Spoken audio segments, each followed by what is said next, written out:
దుష్టుడు ఒక దెయ్యం పోయి 7 దెయ్యాలు ఎలా ఉంటాయో అలాంటి కఠిన హృదయం ఉన్నది. ఒక భయంకరమైన హృదయం ఉంది కనుకనే పశ్చాత్తాపంలో కలగడం లేదనుకుంటామండి.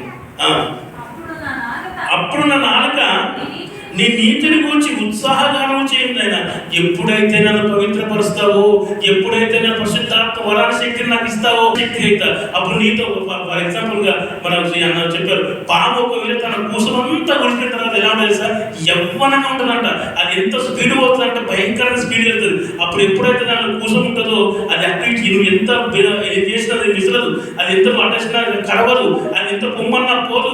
ఎప్పుడైతే కూసం ఎప్పుడైతే విడిచిపెట్టిందో అది ఎలా ఉందో తెలిసి యవ్వనంగా ఉడుకు రక్తం చేత ఎలా పరిగెడుతుందో, ఎలా ఉరుకుతుందో అలాంటి తండ్రి ఈ పాప జీవితాన్ని ఎప్పుడు తీసేస్తావో, నూతన శక్తి నాకు ఎప్పుడు తీసుకో. నేను వెళ్తానయ్యా, నేను అలానే సేవ చేస్తాను, అలానే సువార్త ప్రకటిస్తాను, అలానే వాక్యం ప్రకటిస్తాను, నీ నీతి మాట చెబుతాను తండ్రి అని నాకు ఒక అవకాశం ఇవ్వండి అని గోచరాడుతూ ప్రాధాయపడుతూ పశ్చాత్తాపంతో కూడా ప్రార్థన చేసుకుంటూ ఇన్ని గానం చేస్తున్నాండి. ఇన్ని చేసిన దాని తప్పులు ఎన్ని చేశారు చెప్తున్న భాషకు అర్థమవుతుందా? దావీదు మహారాజు ఎన్ని తప్పులు చేశారు? ఒకటే తప్పు చేశాడండి. ఒక్క తప్పు ఎంత పశ్చాత్తాపడుతున్నాడో మరి మనం ఎన్ని తప్పులు చేశామండి?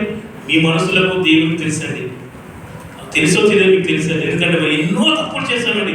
ఆ తప్పు నుంచి మనం విముక్తి చెందాలంటే నివారణ ఒక్కటే, పశ్చాత్తాపం ఒకటే నివారణ అండి. ఆ నివారణ మనం కలిగించేది